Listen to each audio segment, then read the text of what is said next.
Convaincu que les TIC contribueront pour une large part à l'atteinte des objectifs du millénaire pour le développement et à l'amélioration des conditions de vie des populations ivoiriennes, le gouvernement s'est engagé à utiliser cette technologie comme un levier de croissance.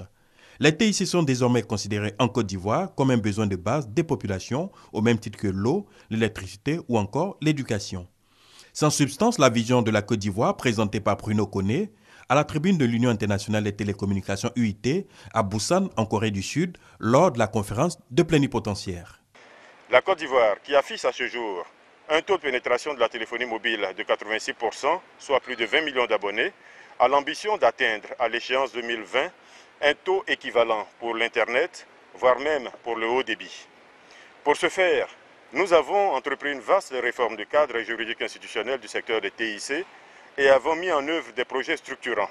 notamment dans les domaines des infrastructures à large bande, de l'accessibilité,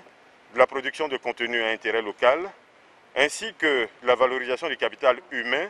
et de la disponibilité de ressources humaines qualifiées. Présenté comme un bon élève avec les progrès réalisés en quelques années, Bruno Koné a sollicité le soutien des participants aux différentes candidatures de la Côte d'Ivoire pour un siège au Conseil de l'UIT et le renouvellement de son mandat au Comité du règlement des radiocommunications.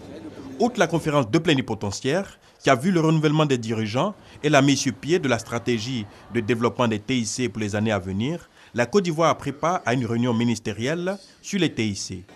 À l'issue de la rencontre, les ministres ont fait une déclaration dite de Busan et souhaité une société de l'information inclusive dans laquelle chacun peut créer, obtenir, utiliser et partager l'information et le savoir.